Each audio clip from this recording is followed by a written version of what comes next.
pastelzinho está liberado? O pastelzinho está liberado em termos, porque a gente sabe que, em geral, as frituras, você agrega 30% a 40% de óleo quando você consome. Então, as pessoas precisam ter clareza disso.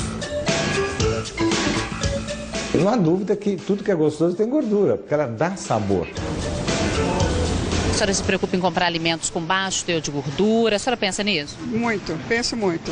Normalmente isso não é uma das minhas principais preocupações, assim. Você se preocupa de ver se tem gordura, se não tem? Muito, sempre me preocupo, procuro a carne com menos gordura possível. Frango sempre sem pele, me preocupo bastante. O Ministério da Saúde adverte: o brasileiro está ficando cada vez mais gordo. Isso porque se alimenta mal e consome grande quantidade de produtos com altos teores de gordura.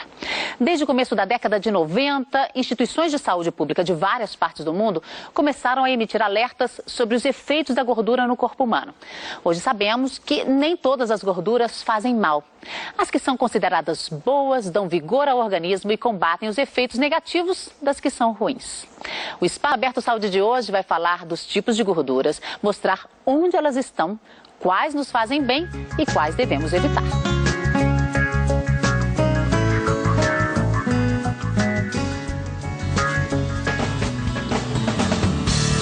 Este é o laboratório da Faculdade de Engenharia de Alimentos da Universidade Estadual de Campinas, no interior de São Paulo. Aqui são feitas pesquisas que a indústria alimentícia vai aplicar nos seus produtos. A professora Gláucia Pastor explica que as gorduras podem ser de origem vegetal e animal. Nós podemos separar em dois grandes grupos, que são as chamadas gorduras saturadas, que em geral são sólidas à temperatura ambiente, e as gorduras insaturadas, que em geral são líquidas à temperatura ambiente. Então, por exemplo, aqui nós temos os óleos, que, portanto, são todos chamados de gordura insaturada, e os representantes da gordura saturada mesmo. A gordura saturada é essa gordura que a gente apresentou como a gordura presente nos alimentos que você enxerga. Gordura da carne, queijo amarelo, cremes, ela está nos defumados, né? No nosso dia a dia, nos cremes, nos doces. Quer dizer, não há dúvida que tudo que é gostoso tem gordura, porque ela dá sabor. Mas você precisa tomar muito cuidado nesta quantidade da gordura saturada, porque isso pode realmente vir a te fazer mal. Já as gorduras insaturadas fazem bem à saúde. Elas se dividem em dois grupos. As poliinsaturadas estão, por exemplo, nos óleos de soja, de milho, canola e girassol.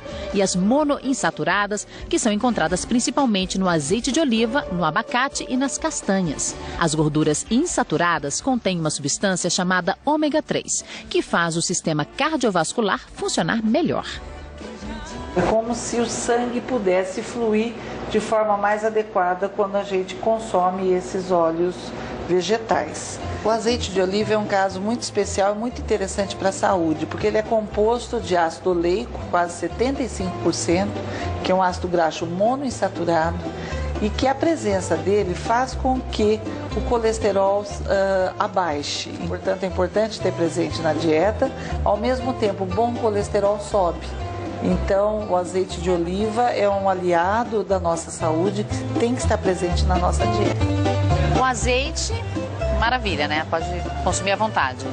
À vontade não. A gente sabe que, assim como foi dito já, toda gordura tem caloria e por isso tem que ser consumida com moderação. Só que o azeite de oliva é um alimento riquíssimo, né? E por isso a recomendação que nós fazemos aos pacientes é que inclua como forma de prevenção ou de tratamento uma colher de sopa de azeite no almoço e outra no jantar. A pesquisadora da Unicamp faz um alerta para o uso do azeite.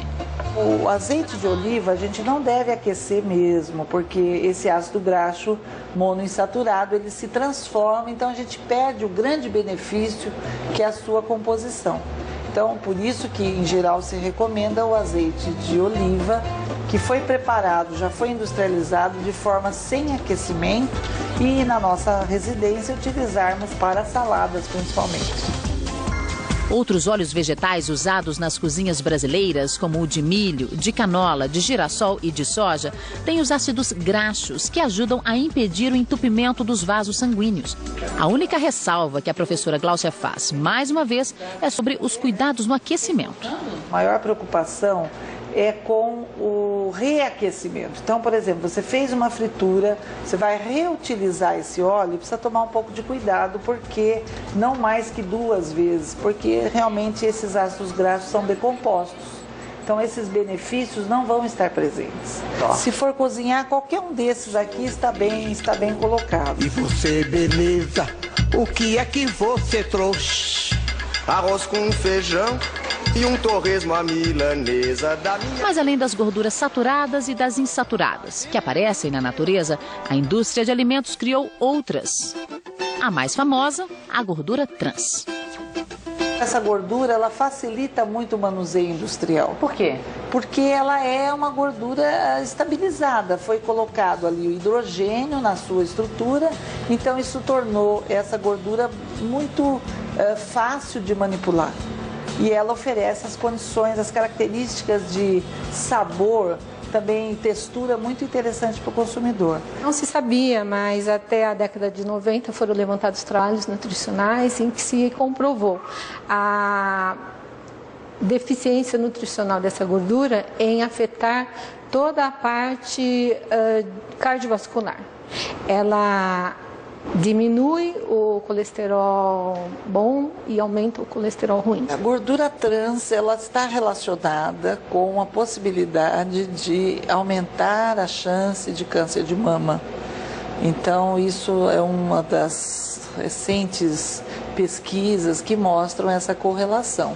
Por isso que a gente tem que, de fato, evitar, porque a gordura se instala, a trans, tanto no abdômen quanto na gordura da mama. Então é importante diminuir essa frequência mesmo e tentar evitar, principalmente aquelas pessoas que têm casos na família, para que a chance diminua. Você tem fome de quê? A gente não quer só comer. Eu estou em busca da comida mais saudável sempre. Então, cada vez mais eu busco uma qualidade melhor nos alimentos. Todos os tipos de alimento que possa usar, que não tenha gordura, eu dou preferência. E, no geral, é sempre tudo muito light, iogurte, leite só desnatado. Maria e Lúcia são as típicas consumidoras que estão preocupadas em adotar hábitos saudáveis. De olho nesse público, a indústria de alimentos tem procurado centros de pesquisa e investido para substituir a gordura trans por outras naturais ou até mesmo químicas, que não façam mal à saúde. O vegetal que melhor se adaptou foi o óleo de palma, mais conhecido como azeite de dendê. Com uma produção mundial de 18 milhões de toneladas, o óleo de palma é hoje o segundo mais consumido no mundo. No Brasil, a produção é de apenas 80 mil toneladas para um consumo de 280 mil toneladas. Hoje, o chamado óleo de dendê ou gordura de dendê é a substituição natural mais utilizada. Esses produtos no Brasil já estão sendo usados, mas ela ainda é cara. A legislação brasileira não proíbe, mas limita o uso de gordura trans a até 0,2 gramas por porção. É uma legislação moderna, porque isso não são todos os países. Se você for no México, por exemplo, você vai comer gordura trans até dizer chega, ninguém vai te controlar nada. Você já teve colesterol alto, não? Não, ele sempre foi controlado, mais ou menos, né? Eu tenho alguns hábitos alimentares, assim, adoro um churrasco com picanha, aquela gordurinha, sabe? Você exagera um pouquinho. Um ovo frito, adoro isso, sabe? Mas não sei se... Na minha família não tem história. Não tem história familiar. Isso é importante, porque assim, a história familiar contribui com uma genética importante. Às vezes quase 60% desse colesterol está ligado realmente à genética. E 40% da ingestão.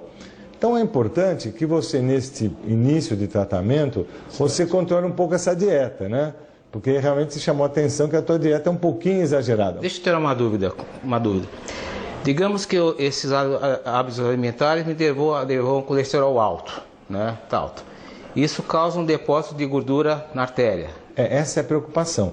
Se eu já tivesse essa gordura na artéria, Com essa mudança de hábito, ela reduz ou não? Não, infelizmente não. Se você tiver a doença já de depósito, você pode deixá-la, vamos dizer, estável. Mas ela não vai realmente... Não aumenta, mas também não reduz. Não vai reduzir. Quer dizer, você não consegue hoje, até com medicação, reduzir muito o que está depositado.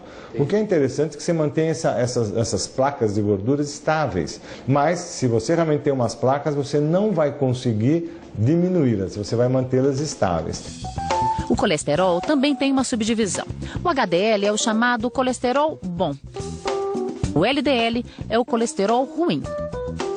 O colesterol ruim, o LDL, que favorece o depósito de gordura nas artérias. O HDL protege, o LDL agride. Então é este balanço que a gente tem que olhar para saber os níveis. Quer dizer, o colesterol total, a soma deles, não deve passar de 200 miligramas. O chato é que o colesterol alto, às vezes, não dá sintomas. Você precisa fazer exames para detectar o colesterol. Então você pega um indivíduo jovem, por exemplo, 30 anos, ele pode estar com colesterol alto desde os 10. Né? Se ele tiver história familiar, e não sente nada. Infelizmente, em 50% dos casos, o primeiro sintoma é o infarto ou derrame. O infarto do miocárdio é como se fosse obstruindo uma das coronárias, das artérias coronárias. São as artérias que levam sangue para o próprio coração. Essas artérias são pequenas e no decorrer da vida, essa gordura depositada pode ir criando uma verdadeira obstrução do vaso. E aí o sangue não passa. Quando o sangue não alcança o músculo, esse músculo pode perder essa vascularização e morrer parte dele. Você perde parte do músculo. No momento agudo que isso acontece, chama infarto do miocárdio. O miocárdio é o músculo do coração. Mas isso pode acontecer num vaso cerebral, num vaso que vai para o cérebro. E você tem uma obstrução e perder uma área cerebral. Este infarto cerebral chama acidente vascular cerebral. Outra coisa, tem alguns alimentos que ajudem a diminuir esse colesterol? Existem algumas coisas que são boas, gorduras chamadas boas, que são essas insaturadas. Essas gorduras que tem, por exemplo, no azeite, nos peixes de água profunda. Então, existe realmente uma possibilidade de você ter uma dieta melhor para o colesterol. Mas é fundamental realmente que isso seja daqui para a vida toda se você tiver o colesterol alto para valer. No próximo bloco, você vai saber que outros alimentos também previnem as doenças causadas pelas gorduras. E vai conhecer pessoas que mudaram hábitos alimentares para controlar o colesterol e a obesidade. Agora elas não querem outra vida. Até já!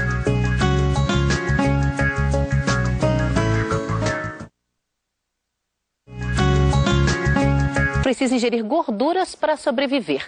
Elas nos dão energia, mas também podem ser traiçoeiras. Neste bloco você vai ver como tornar a gordura uma aliada da saúde, mudando hábitos simples, experimentando novas delícias. Como fez a dona Maria Madalena. Ela perdeu 11 quilos em 7 meses, ficou mais vaidosa, feliz e saudável. Hoje ela nem olha para trás e está passando para filhos e netos a importante lição que aprendeu. Como a vida quer, necessidade, vontade, necessidade, desejo, necessidade, vontade, necessidade. É importante o conhecimento das gorduras, porque as gorduras não são de todo mal. Né? Você tem que se alimentar com um percentual de gorduras de 20% a 30%, isso depende muito da área corporal. Mas você tem que se alimentar com gorduras. E as gorduras fazem parte do metabolismo, das reações químicas do organismo. Ponha só uma colherzinha em cima da salada, porque foi assim que eu aprendi, então estou passando para vocês. Feijão é só meia concha de feijão e 3 colheres de arroz. Agora, a verdura e a salada é quanto vocês quiserem comer.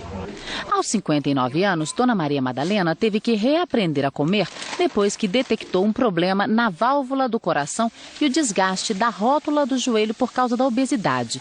Encaminhada pelo cardiologista a um grupo de apoio nutricional, seguiu à risca as recomendações e os resultados começaram a aparecer. E como é ela quem prepara as refeições da família, também está revolucionando os hábitos alimentares do marido, das filhas e dos netos.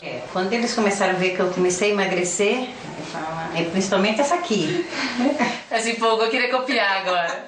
E emagreceu bastante. E o que você mudou na sua alimentação? Eu mudei bastante coisa, carne mais grelhada, legumes.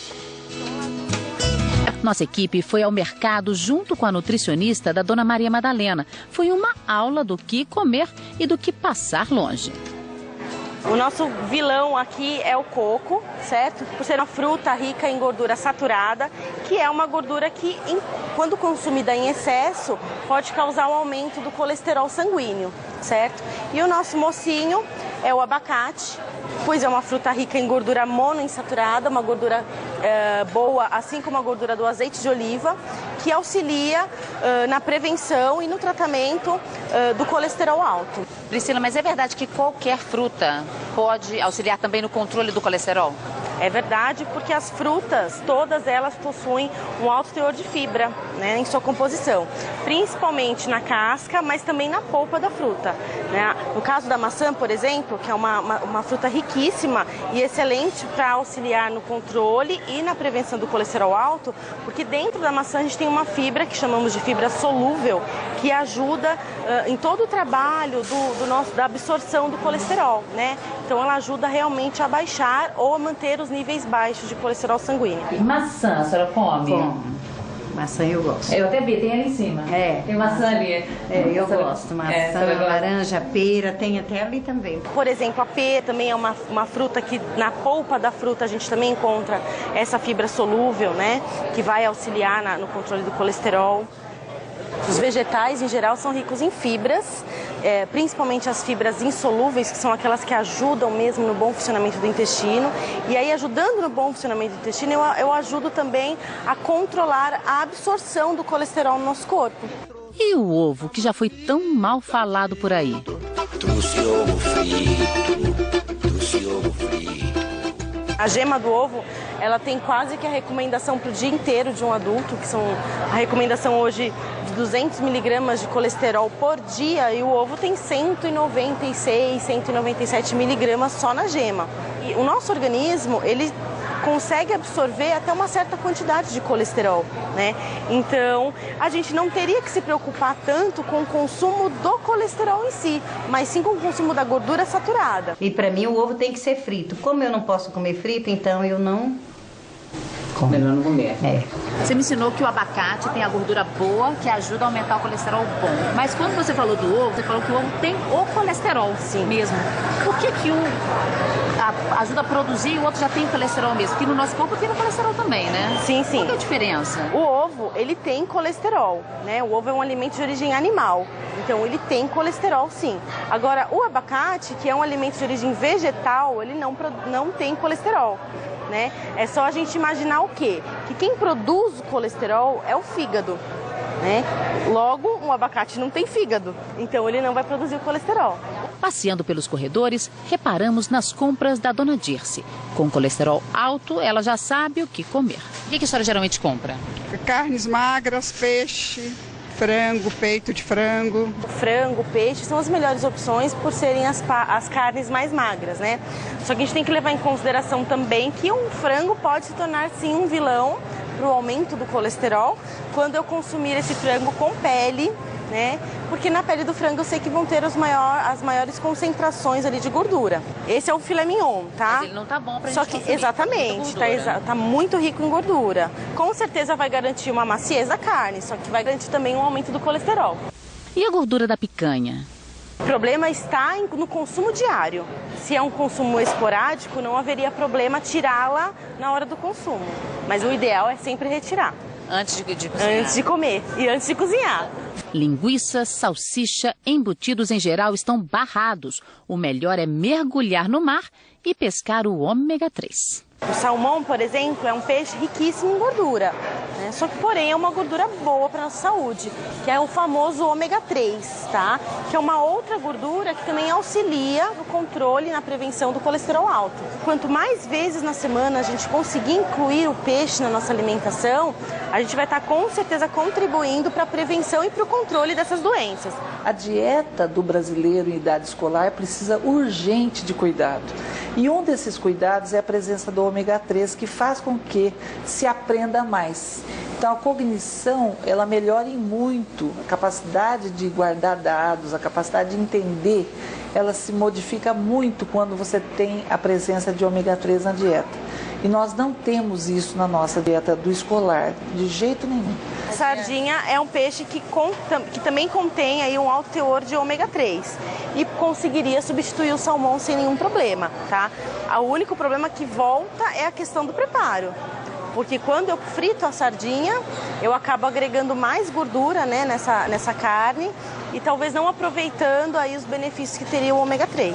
Na seção de laticínios, desse lado a gente tem os queijos amarelos e aqui nessa outra geladeira os queijos brancos. Isso. Qual que é a diferença em termos de gordura? Observando o rótulo de cada um, a gente pode ver, por exemplo, que uma mesma porção de 30 gramas, né, que seria uma fatia de um queijo amarelo como esse, vai ter em média 4,5 gramas de gordura saturada. Enquanto que num queijo branco light como esse, por exemplo, a gente verifica que tem 0,5 gramas de gordura saturada. Hoje as margarinas já são muito diferentes de quando foram lançadas em 1980 aqui no Brasil.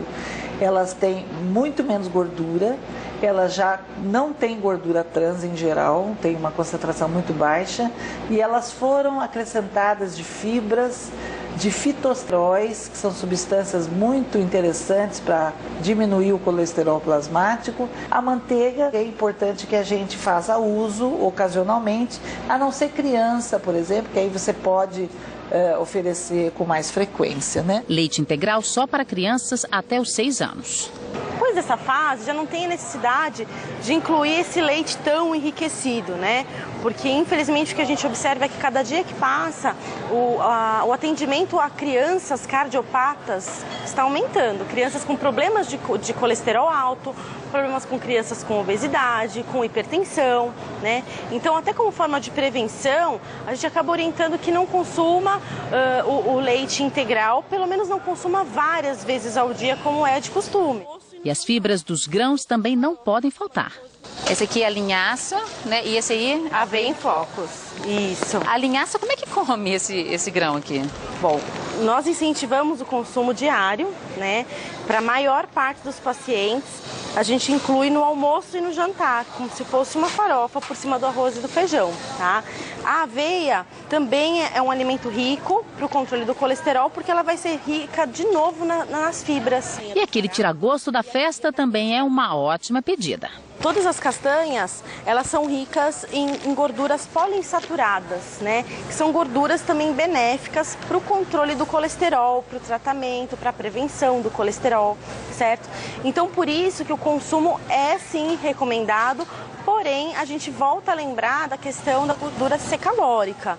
E a senhora sente falta de comer mais coisa com óleo, com gordura, manteiga, esse tipo de coisa? A senhora sente saudade disso? Não. Não sente? Não. Por que não, assim? A senhora está no passado mesmo? Né, não tenho vontade mais. Para mim, acabou, passou. É mesmo? Então é um hábito que a senhora adquiriu pro resto da vida? Eu acho que sim. A disposição tá maior, entendeu? Assim, pra sair, antes eu só queria sair de carro com a Thelma. Ai, vamos em tal lugar, mas vamos de carro. Não, agora não, né? Agora, vamos em tal lugar, vamos fazer uma caminhada, vamos andar. O exercício físico, eu te diria que é a coisa melhor, mais fácil e barata a se fazer na vida, durante toda a vida. Não há dúvida que quem faz exercício vive mais e melhor. Isso está geneticamente comprovado. Então o exercício é muito bom para tudo, porque o exercício te baixa as taxas, te baixa o açúcar, te baixa o colesterol. Como é que a senhora sente o seu astral? Se melhorou o astral? Ah, melhorou. Ixi, melhorou. É. Como é que a senhora percebe isso, assim? Ah, eu percebo porque parece que eu não era assim, agora eu mudei muito. Tá mais feliz? Tá mais vaidosa? É mesmo? Qualquer uma fica. Tô mais magra, não tô? Ah, é? Tá toda feliz de estar mais magra. É na vaidade. Pega a perda de peso dela, pegou ela na vaidade mesmo. Eu quero continuar sempre nesse ritmo que eu estou. Mesmo se o médico falar que não tem necessidade, a senhora já tá curada? Eu continuo porque eu me senti bem e eu quero sentir mais ainda.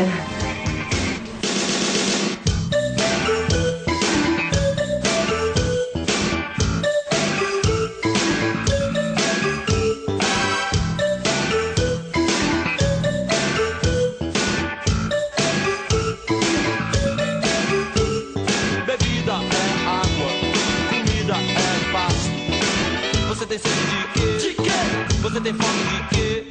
A gente não quer só comida, a gente quer comida, diversão e arte. A gente não quer só comida, a gente quer saída para qualquer parte.